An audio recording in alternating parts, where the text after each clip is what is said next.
श्री साई सच्चरित्र अध्याय 10 श्री साई समर्थ महिमानम. कर्तुम अकर्तुम अन्यथा कर्तुम म्हणजे नवीन करणे, असलेले नाहीसे करणे आणि आहे ते वाटेल तसे फिरवणे, असे ज्याचे अमर्याद व अप्रतिबंध सामर्थ्य आहे अशा श्री साईंचे महात्म्य. श्री गणेशाला नमस्कार असो, श्री सरस्वती देवीला नमस्कार असो, श्री गुरु महाराजांना नमस्कार असो, श्री कुलदेवतेला नमस्कार असो, श्री सीता व श्री रामचंद्र यांना नमस्कार असो, श्री सद्गुरु साईनाथांना नमस्कार असो. जो सर्व लोकांचे कल्याण करण्यात गुंतलेला व जो सदा परमात्म्याशी एकरूप झालेल्या स्थितीत असतो, त्याचे भक्तिपूर्ण मनाने सतत स्मरण करा.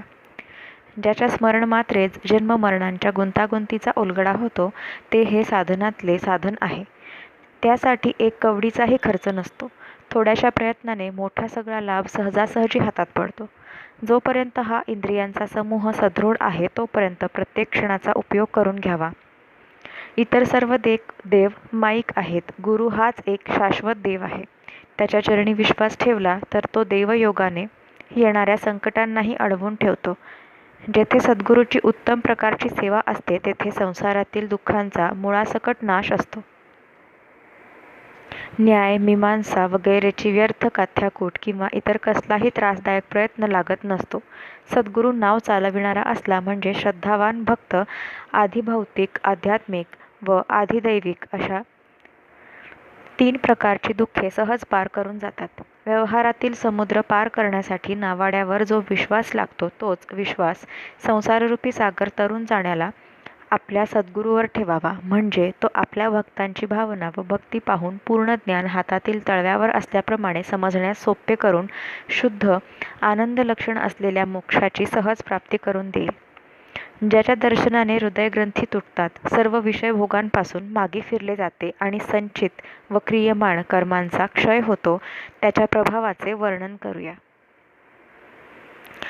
8व्या अध्यायात नरजन्माचे प्रयोजन, बायजाबाईची भाजी भाकर, खुशालचंदाचा समाचार आणि म्हाळसापती व तात्या कोतेंची मशिदीत झोपण्याची तऱ्हा वगैरेंचे कानाला सुख देणारे वर्णन झाले.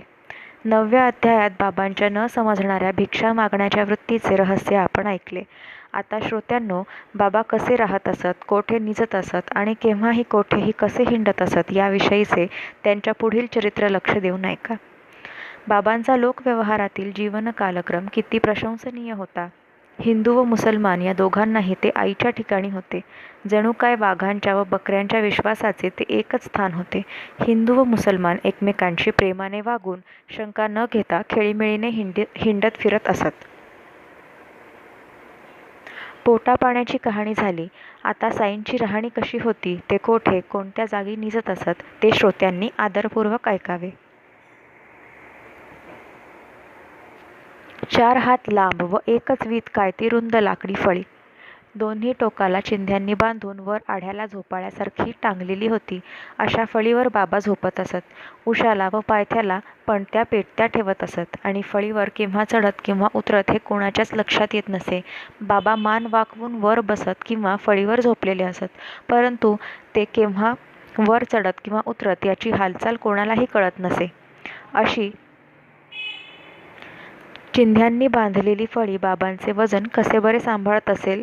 अहो, महासिद्धी म्हणजे योग, तपश्चर्या वगैरेंमुळे प्राप्त होणाऱ्या दैवी शक्ती ज्या 8 प्रकारच्या असतात, अणिमा, महिमा, गरिमा, लघिमा, प्राप्ती, प्राकाम्य, शशित्व आणि वशित्व, जवळ असल्यावर फळी नुसती नावाचीच नाही का.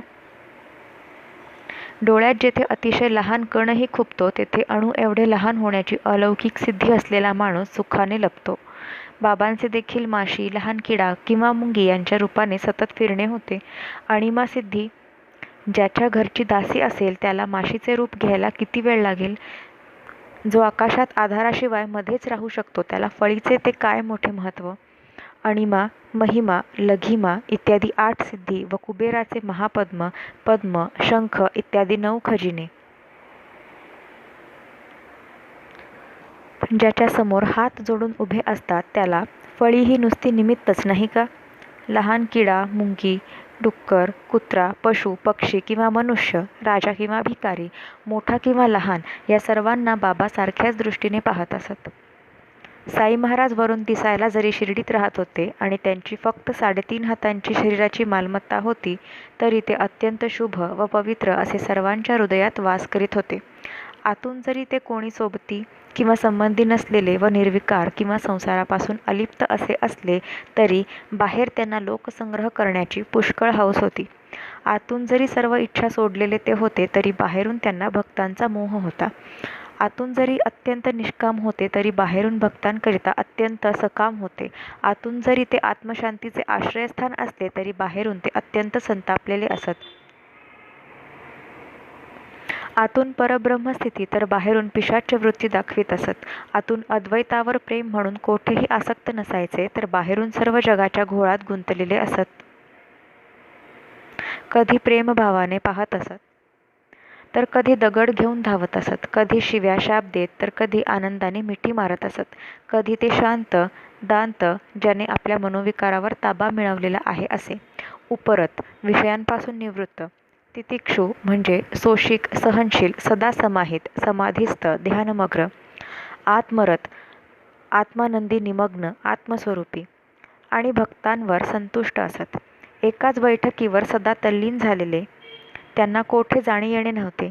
सटका हाच जणू काय त्यांचा दंडाचा ठेवा होता. असे त्यांचे निश्चिंत मुकाट्याने राहणे होते. त्यांना कीर्तीची किंवा धनाची हाव नव्हती. प्राणरक्षणाकरता भिक्षा मागत होते आणि आसन प्राणायामादिक साधनांनी चित्तवृत्तीचा निरोध करून कालक्रमणा करीत असत. त्यांचा पोशाख प्रत्यक्ष एखाद्या यती संन्याशासारखाच होता. हातातील सटका संन्याशाचा दंड होता. अल्लाह मालिक हे वाक्य पुन्हा पुन्हा ते म्हणत असत आणि भक्तांवर अखंड प्रीती होती. साईबाबांची अशी सगुण मूर्ती, मनुष्य रूपाने स्पष्ट दिसणारी संपत्ती पूर्वपुण्याईने आपल्या हाती लागली होती. त्यांना जे मनुष्य समजतात ते कमनशिबी व जड बुद्धीचे होत. त्यांच्या दैवाची गतीच विचित्र. त्यांना साईबाबांच्या या भाग्याची प्राप्ती कशी होणार? साईबाबा आत्मज्ञानाची खाण आहेत. त्यांचे शरीर आनंदाने पूर्णपणे भरलेले आहे. संसार सागर संबंध पार करण्यासाठी त्यांची ताबडतोब कास धरा. खरोखर जे अपार व अनंत आहे, ब्रह्मापासून ते लहानशा झुडपापर्यंत भरलेले आहे, असे जे निरंतर अभिन्न परब्रह्म, तेच अत्यंत मूर्तिमंत बाबा आहेत.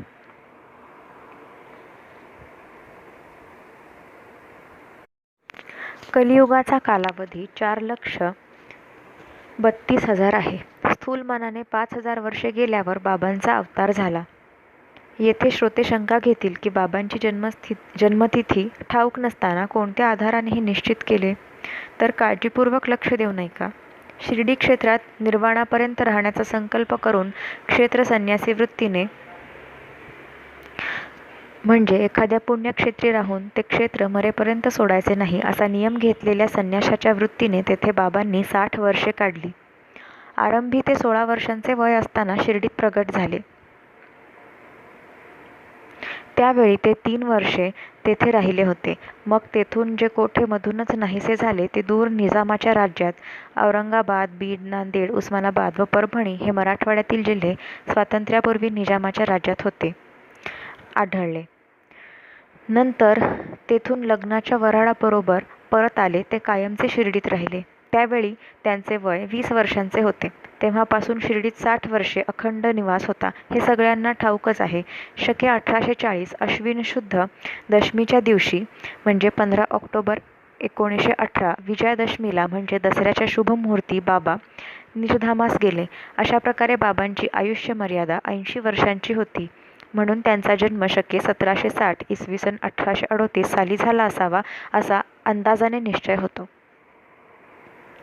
काळाच्या माथ्यावर पाय देणाऱ्या महात्म्याची आयुर्मर्यादा कधी कोणाला निश्चित करता येईल का? हे कार्य साधणे फार अवघड आहे. महात्मे सदा स्वस्थानीच वास करून असतात. त्यांना जन्म मरण नसते. सूर्याला उगवणे किंवा मावळणे कोठले? तो तर आपल्या जागेवरून किंचितही न हलता सदा स्वस्थ असतो. शके 1603 साली समर्थ रामदास स्वामींची समाधी झाली. नंतर पुरी 2 शतकेही गेली नाहीत, तोही मूर्ती जन्माला आली. भारतभूमीवर मुसलमानांचे आक्रमण झाले आणि हिंदू राजे जिंकले गेले. भक्तिमार्ग लुप्त झाला आणि लोकांनी धर्म टाकला. मग रामदास जन्माला आले आणि शिवरायास हाताशी धरून मुसलमानांपासून राज्याचे रक्षण आणि गायी व ब्राह्मणांचे संरक्षण करविले. नंतर पुरी 2 शतकेही गेली नाहीत, तो पूर्वीची घडी पुन्हा बिघडली आणि हिंदू मुसलमानात दुही पडली, जी मग बाबांनी तोडली. ते म्हणत, राम आणि रहीम हे एकच आहेत, त्यांच्यात यत्किंचितही फरक नाही. मग त्यांच्या भक्तांनीच का बरे हट्ट धरावा आणि एकमेकांशी परकेपणाने का बरे वागावे? तुम्ही लोक किती मूर्ख आहात. हिंदू मुसलमानांचा संबंध जोडा, चांगले विचार मनात पक्के करा, तरच पलीकडच्या तीरावर पोहोचाल. वाद वितंडवाद बरा नव्हे. कोणाची बरोबरी करण्याची खटपट करू नये. सदा आपल्या कल्याणाचा विचार करावा, म्हणजे श्रीहरी तुमचे रक्षण करील. योग, याग, तप, ज्ञान ही सर्व हरीला प्राप्त करण्याची साधने हाती असून ज्याच्या हृदयात हरी नाही त्याचे जीवन व्यर्थ होय. कोणी काही जरी अपकार केला तरी आपण त्याचा प्रतिकार करू नये. करता आलेच तर त्यावर उपकारच करावा, असे बाबांच्या उपदेशाचे सार होते. उच्च नीच, स्त्री शूद्र या सर्वांना सरसकट स्वार्थासाठी तसेच परमार्थासाठी हा अत्यंत कल्याणकारी सरळ मार्ग आहे. स्वप्नातील राजाचे वैभव जसे जागे झाल्यावर व्यर्थ होते, तसाच हा संसार हुबेहूब खोटा आहे, अशी बाबांची भावना होती. देह वगैरेची सुखदुःखे खरी नव्हेत, अशी संसारातील वस्तुस्थिती त्यांना पटलेली होती. आत्मानुसंधानाने स्वप्नाचा भ्रम घालवून त्यांनी मुक्तत्व साधले होते. शिष्याची बद्धता पाहून त्यांचे मन व्याकुळ होत असे आणि त्याचा देहभाव कसा सुटेल याचीच रात्रंदिवस त्यांना चिंता होती. मीच ब्रह्म आहे अशी मनाची भावना, अखंड आनंदात राहण्याचा स्वभाव, कसल्याही आशा आकांक्षा नसलेली मनाची स्थिती व वैराग्य ही सर्व त्यांच्या आश्रयाला आलेली होती. सतत टाळ व वीणा घेऊन दारोदारी भटकणे आणि केविलवाणेपणाने आल्या गेल्यापुढे हात पसरणे त्यांना मुळीच ठाऊक नव्हते. असे पुष्कळ गुरु असतात की जे पकडून आणून शिष्य करतात आणि पैशासाठी फसवून बळेच कानमंत्र देतात. शिष्याला धर्माने वागण्याची शिकवण देतात, पण आपण मात्र अधर्माने वागतात. अशा गुरुमुळे भवतरण कसे साधेल आणि जन्ममरण कुठे चुकेल? आपल्या धार्मिकपणाची प्रसिद्धी व्हावी आणि जगात आपले झेंडे फडकावे असे ज्याच्या मनात मुळीच येत नसते, अशी ही साईंची मूर्ती होती, जेथे देहाभिमानाला जागा नव्हती आणि शिष्यावर अत्यंत प्रीती करण्याची प्रवृत्ती होती, अशी ही साईंची मूर्ती होती. नियत, कायमचा, पक्का व अनियत म्हणजे तात्पुरता, अनिश्चित असे 2 प्रकारचे गुरु असतात. त्या एकेकाचे निश्चित कार्य श्रोत्यांना स्पष्ट करून मी सांगतो. दैवी संपत्ती म्हणजे सात्विक वृत्ती, दया, दान, सत्य, शांती इत्यादी गुणांचा समुच्चय परिपक्व करणे आणि अंतःकरण शुद्ध करणे व मोक्षाच्या मार्गाला लावणे एवढेच अनियत गुरुचे देणे असते. नियत गुरुशी संबंध जडला तर द्वैत जाऊन ऐक्य जागृत होते आणि मग तत्वमसी, तो म्हणजे ब्रह्म किंवा परमात्मा तूच आहेस हा महावाक्याचा तो गुरु प्रत्यक्ष अनुभव करवितो. असले गुरु अखिल विश्वात निर्गुण रूपाने स्थित असतात. ते भक्तांच्या कल्याणासाठी देह धारण करतात आणि आपले अवताराचे कार्य संपादल्यानंतर परत जातात. साईबाबा हे दुसऱ्या प्रकारचे गुरु आहेत. ते जशी बुद्धी मला देतील तसे माझे हे लिखाण होईल. जगात रूढ असलेल्या व्यावहारिक विद्यांचे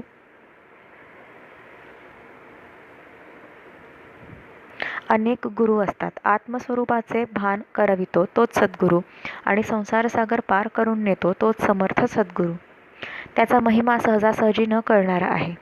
जो दर्शन करायला जाई त्याचे भूतकाळाचे, भविष्यकाळाचे व वर्तमान काळाचे संपूर्ण रहस्य त्या व्यक्तीने विचारले नसतानाही साई सांगत असत.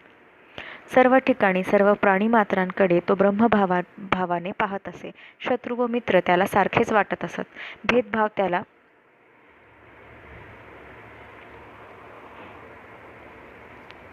किंचितही ठाऊक नव्हता. त्याला कसलीही अपेक्षा नव्हती आणि सर्वांना एकसारख्याच दृष्टीने तो पाहत असे. त्याच्यावर अपकार करणाऱ्यावरही तो अमृताचा वर्षाव करीत असे. उत्कर्ष असो की अपकर्ष असो, तो समचित्त व शांत असे आणि त्याला विकल्प किंचितही शिवत नसे. या नाश पावणाऱ्या देहात वावरत असताना शरीराच्या किंवा घरादाराच्या मोहात जो गुंतत नाही, बाहेरून दिसायला देही असला तरी जो आतून विदेही असतो, तोच या देही निर्मुक्त नव्हे का? धन्य शिर्डीचे जन, साईच त्यांचे पूज्य दैवत होते. खाता पिताना किंवा झोपताना त्यांना साईचेच चिंतन असे. धन्य धन्य त्यांचे प्रेम. खळ्यात म्हणजे धान्याची कणसे मळण्यासाठी शेतात केलेली जागा किंवा परसात काम करताना, दळण दळताना, धान्य काढताना किंवा मातीच्या भांड्यातून रवीने लोण्यासाठी दही ढवळताना बाबांचा महिमा ते गात असत. खाली बसले असताना, जेवण करीत असताना आणि झोपत असताना त्यांचा बाबांच्या नावाचा अखंड जप असे. त्यांना बाबांशिवाय दुसरा देव कधी आठवलाच नाही. त्या बायकांचेही प्रेम तरी किती, त्या प्रेमाची गोडी तरी किती. शुद्ध प्रेमच काव्य करू शकते, विद्वत्ता नव्हे. तीळभरही विद्या नसताना जेथे साधी सरळ भाषाच असते तेथूनच कवित्व चमकते आणि चतुरीजन मान डोलावतात. खऱ्या प्रेमाच्या आविष्कारालाच खरे काव्य म्हणतात. ते या बायांच्या शब्दातून श्रोत्यांनी पाहून घ्यावे. साईबाबांची इच्छा असेल तर या कवितांचा पूर्ण संग्रह गोळा होईल आणि त्याचा अध्याय होऊन श्रोत्यांची त्या कविता ऐकण्याची इच्छा पुरी होईल. साईबाबा मूलतः निराकार असून भक्तांवर कृपा करण्यासाठी साईंच्या रूपाने प्रगट झाले. त्यांना ओळखण्यासाठी देहाचा अहंकार गेला पाहिजे. मनाच्या काम, क्रोध यांसारख्या क्षुब्ध वृत्ती नाहीशा झाल्या पाहिजेत आणि भक्ती उदयाला आली पाहिजे. भक्तांचे पुण्य फळले, प्राप्त काळ आल्यावर एकत्र झाले म्हणून ते साईरूपाने पूर्णपणे उगवले आणि शिर्डीत फळास आले. ज्याचे वर्णन करता येत नाही त्याचे वर्णन करण्यासाठी बोलण्याची शक्ती आली. ज्याला जन्म नाही त्याला खरा जन्म लाभला आणि ज्याला आकार नाही त्याला साच्यात ओतून तयार केलेल्या मूर्तीच्या करुणरसाचा साचा घाट लाभला. साईबाबांची ही मूर्ती यशवंत, श्रीमंत, वैराग्ययुक्त, ज्ञानवंत, ऐश्वर्ययुक्त व औदार्ययुक्त अशा 6 गुणांनी परिपूर्ण होती. बाबांचा निश्चय विलक्षण होता. स्वतः जरी कोणत्याही वस्तूंचा संग्रह न करणारे व आकार नसलेले होते तरी ते भक्तांवर अनुग्रह करण्यासाठी देह धारण करीत असत. काय त्यांचा कृपा करण्याचा स्वभाव! भक्तांचे प्रेम स्वतःच जडवून घेत असत. नाहीतर त्यांचा ठिकाणा कोणत्या देवाला सापडला असता. वाणीची देवता जे बोलण्याचा धीर करणार नाही, कानही जे ऐकता लाजतील असे शब्द भक्तांच्या कल्याणाकरता साईबाबा बोलत असत. ज्या शब्दांचा अनुवाद करण्यापेक्षा मुकेच राहणे बरे, परंतु कर्तव्याला चुकू नये म्हणून ते सांगणे प्राप्त झाले आहे. कोणत्या एका भक्ताला बाबा अतिनम्रपणाने म्हणाले होते, मी तुमच्या दासांचा दास व ऋणी आहे. तुमच्याच दर्शनाला मी निघालो आहे. तुमच्या पायांची मला भेट झाली, ही तुमचीच मोठी कृपा आहे.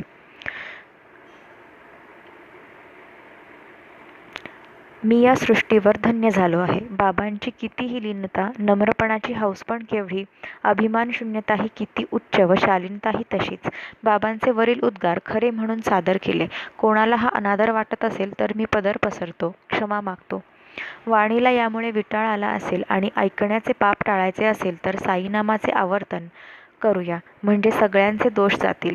जन्मोजन्मीच्या आमच्या तपश्चर्येचे फळ म्हणजेच ही निर्भेळ साईंची कृपा होय. तहानलेल्याला जशी पाणपोई असते तशी ती साई कृपा आम्हाला सुखदायी होते.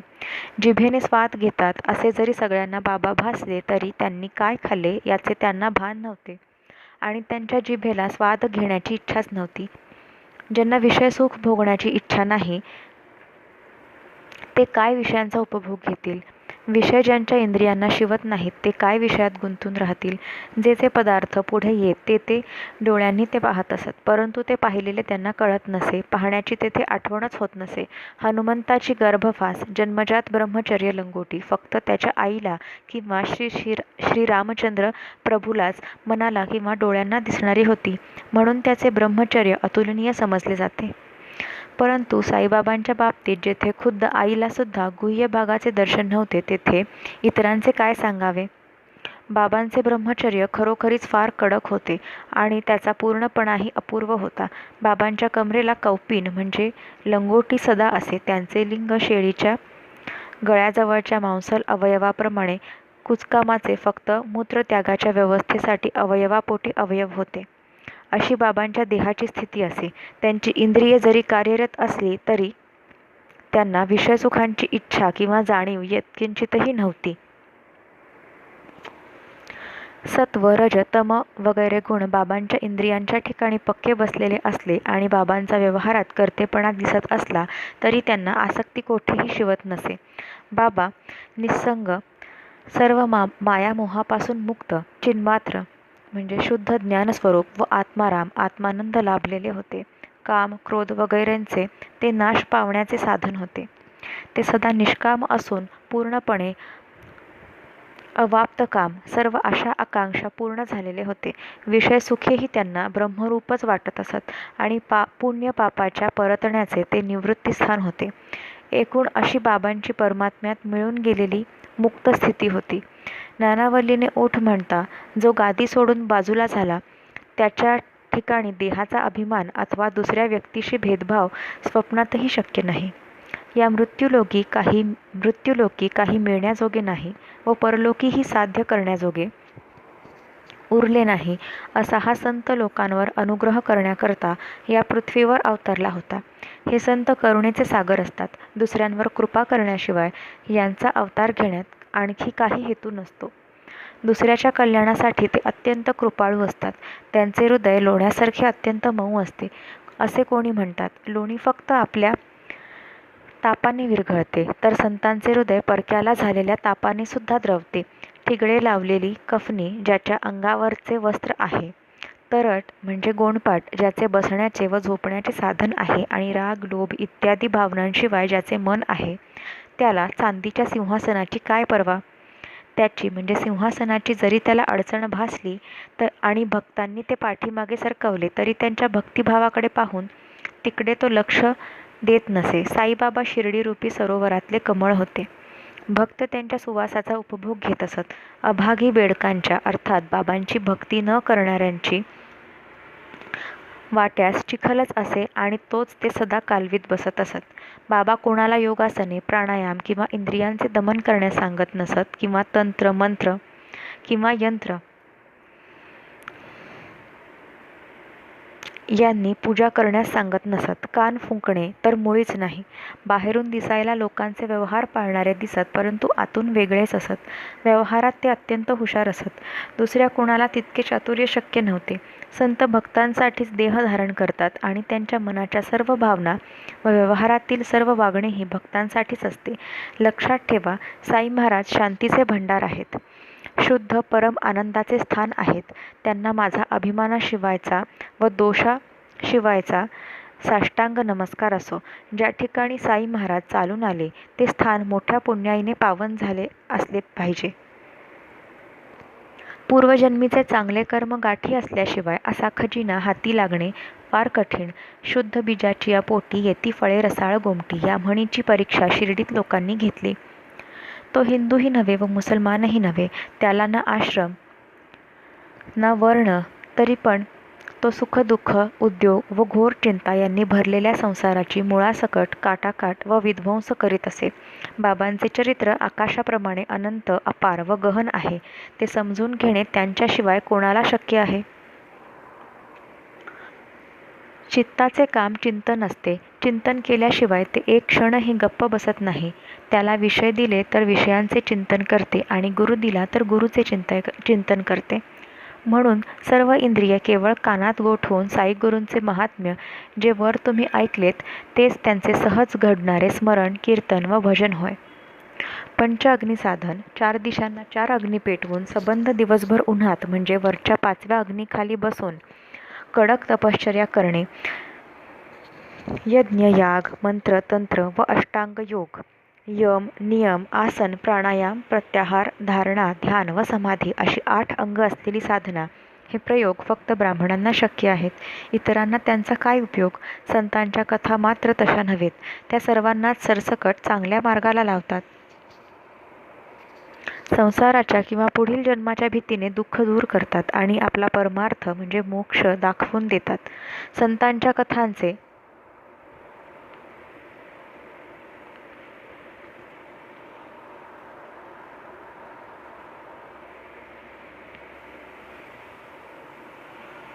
श्रवण, मनन, परिशीलन, निधिध्यासन केल्याने ब्राह्मण, क्षुद्र किंवा स्त्रिया वगैरे सर्वच पापांपासून मुक्त होतात. कोणत्याही ठिकाणी प्रेमच नाही असा माणूस या जगात असणे शक्यच नाही. कोणाचे काही प्रेमाचे ठिकाण भिन्न भिन्न प्रकारचे असते पहा. कोणाच्या प्रेमाची जागा संतती, कोणाची धनसंपत्ती, कोणाची आपले शरीर, घरदार, मान सन्मान, कीर्ती, तर कोणाची विद्याप्राप्ती असते.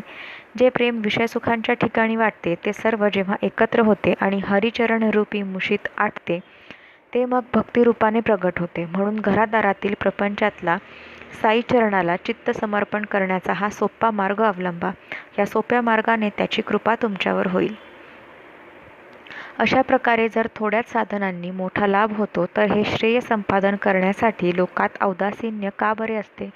सहज शंका श्रोत्यांच्या मनात येईल की थोड्याशा उपायांनी मोठा लाभ प्राप्त होत असूनही पुष्कळ लोक हा मार्ग का बरे आचरणात आणत नाहीत? तर त्याला एकच कारण आहे. परमेश्वराच्या प्रेरणेशिवाय साधी इच्छाही उत्पन्न होत नसते. परंतु जेव्हा भगवंत प्रसन्न होतो तेव्हा संतकथा ऐकण्याची अतिशय आवड आपोआप प्रगट होते. म्हणून श्रोत्यांनी साईबाबांना शरण जावे, म्हणजे नारायण कृपा करेल आणि श्रवणाची मोठी इच्छा लागेल आणि हे सोपे साधन हाती येईल. गुरुच्या कथेची चांगली संगत धरा आणि संसाराची गुंतागुंत सोडवा. यातच तुमचे निश्चितपणे सार्थक आहे. मनात संशय धरू नका. लाख चतुराई सोडून साई साई असे निरंतर नामस्मरण करा. म्हणजे पहा तुमचा बेडा पार होईल, हेतू सिद्धीस जाईल. मुळीच संदेह धरू नका. हे माझे शब्द नव्हेत, खुद्द साईबाबांच्या तोंडचे गंभीर शब्द आहेत. ते निरर्थक मानू नका. वाईट संगत ही येथून तेथून हिणकस व महादुःखांचे आश्रयस्थान असते. ती नकळत आडमार्गाला नेईल आणि सुखाला घालवून देईल. एका साईबाबां वाचून किंवा सद्गुरू वाचून वाईट संगतीचे शुद्धीकरण दुसरे कोण करू शकेल? दयेचा उमाळा आलेल्या गुरुच्या मुखातून जे गुरुवचन निघेल ते भक्त हो. काळजीपूर्वक जपून ठेवा, म्हणजे वाईट संगतीचे निरसन होईल. ईश्वराने निर्माण केलेल्या सृष्टीच्या विविध छटा जेव्हा डोळ्यात भरतात तेव्हा माणसाचे सौंदर्याला भाळणारे मन त्यात रमून जाते. पण तीच दृष्टी जेव्हा मागे फिरते तेव्हा ती साधू संतांच्या संगतीत रमून जाते. सत्संगाचा इतका महिमा आहे की तो देहाचा अभिमान मुळासकट काढून टाकतो. म्हणून सत्संगाशिवाय दुसरे साधन शोधू पाहता दिसत नाही. नित्य चांगल्या माणसाचा सहवास धरावा. इतरांचा सहवास हा नेहमी दोषयुक्त असतो. चांगल्या माणसांचा सहवास हाच एक कोणत्याही दोषाशिवायचा प्रत्येक विभागात व पोट विभागातही शुद्ध स्वच्छ असतो. सत्संग देहाची आसक्ती तोडतो. त्याची एवढी प्रबळ शक्ती आहे की जर त्याची आवड उत्पन्न झाली तर संसार बंधनातून ताबडतोब मुक्ती मिळते. दैवयोगाने सत्संगाचा लाभ झाला तर कोणत्याही कमीपणाशिवायचा संपूर्ण उपदेश सहज मिळतो. त्याच क्षणी वाईट संगतीची आवड उडून जाते आणि सर्व आसक्तींपासून मुक्त झालेले मन तेथे रमते. परमार्थ मार्गात प्रवेश होण्यासाठी विषयांपासून विरक्ती हाच एक उपाय आहे. सत्संगाची हाव धरल्याशिवाय आपल्या स्वरूपाचा पत्ता लागत नाही. सुखामागे दुःख येते, दुःखामागे सुख येते.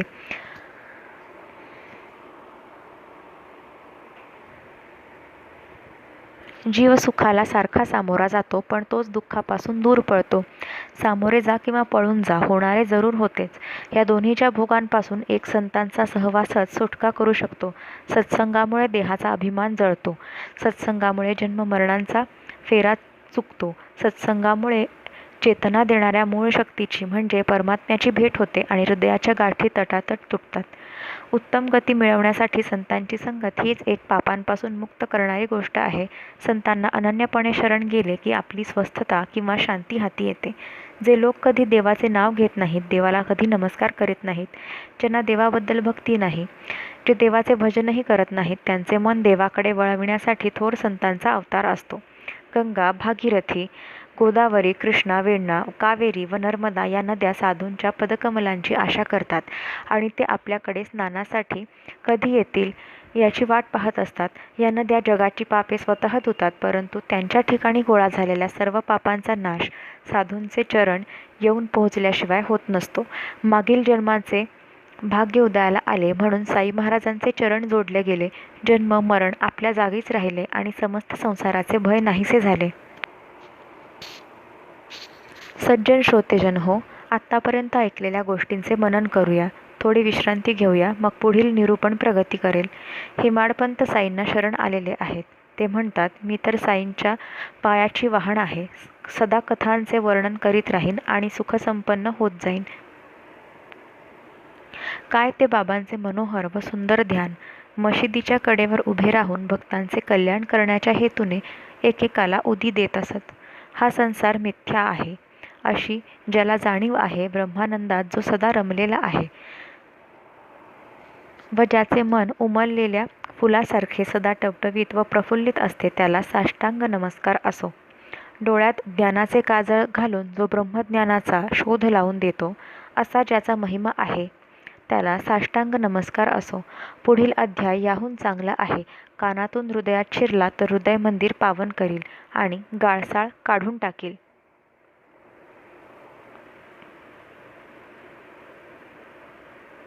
सर्वांचे कल्याण असो. अशा प्रकारे संत व सज्जन यांनी प्रेरणा केलेल्या भक्त हेमाडपंत यांनी रचलेल्या श्री साई समर्थ यांच्या सत्यचरित्राचा श्री साई समर्थ महिमानम नावाचा 10वा अध्याय समाप्त झाला. श्री सद्गुरू साईनाथांना अर्पण असो. सर्व मंगल असो. अध्याय 10 वरील पूरक विवरण. या अध्यायातील क्रमांक 27 ते 32, 90, 92, 96, 97, 100, 102, 104, 71 ते 73, 106, 114, 119, 113 व 156 या ओव्यात हेमाडपंतांनी साईबाबांच्या सगुण रूपाचे व स्वभावाचे अतिसुंदर शब्दात वर्णन केले आहे. यानंतर बाबांच्या अष्टसिद्धींचे व भगवंतासारख्या गुणांचे वर्णन पहा. अणिमा, महिमा, लघिमा आदी अष्टसिद्धी नवनिधी, बद्धांजली उभ्या जयाच्या सन्निधी, फळी त्या नुसती निमित्ता. यशवंत आणि श्रीमंत, वैराग्यशाली ज्ञानवंत, ऐश्वर्य औदार्यमंडित, षड्गुणान्वित मूर्ती हे. इतके सांगून हेमाडपंत बाबांच्या सर्वांतर्यामित्वाचे व सर्व व्यापकतेचे वर्णन करतात. दिसाया जरी शिर्डी निवासी 3.5 हाताची मिराशी, तरी ते सर्व हृदयवासी पुण्यराशी महाराजा. खरेच जे अपार अनंत भरले आब्र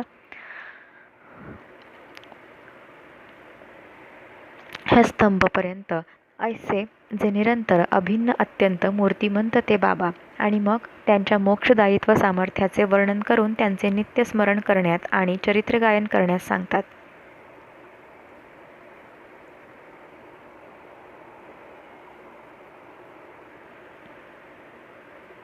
जो सर्व लोकहितिरत, ब्रह्मस्वरूपी नित्यस्थित, स्मरातया ते अविरत, प्रेमभरित अंतरे, जयाच्या स्मरण मात्रेच उकले जन्म मरणाचा पेच, साधनात साधन ते हेच, नाही वेच कपर्दिक, पाहुनी भक्तांची भावभक्ती करीतो करतल लगत संवित्ती, आनंद लक्षण मोक्षप्राप्ती देतो हाती लिलेने, या दर्शने हृदयग्रंथी तुटे हो सर्व विषय निवृत्ती, संचित क्रियमाण क्षया जाती, गाऊ चरिती तयाते.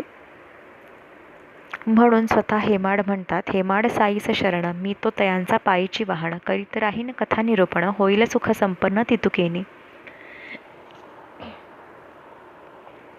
याशिवाय या अध्यायात सद्गुरूचा महिमा, नियत व अनियत गुरुची व्याख्या, सत्संगाची उपयुक्तता आणि खाली दिलेल्यासारख्या काही उपदेशपर ओव्याही दिल्या आहेत. राम आणि रहीम एक, यत्किंचितही नाही फरक. मग भक्तीच धरावी का अटक, वर्तावे तुटक किमर्थ. काय तुम्ही लेकरे मूढ, बांधा हिंदू अविंदांची सांगड, व्हा दृढ सुविचारा रूढ, तरीच पैलथड पावाल. कोणी काही केले अपकार, आपण न करणे प्रतिकार, करवेल तरी करा उपकार, उपदेश सारहा त्यांचा. सोडून या लाख चतुराई, स्मरा निरंतर साई साई. बेडा पार होईल पाही, संदेह काही न धरावा. तरी पण श्री साई समर्थांचे महिमान हाच या अध्यायाचा मुख्य विषय आहे.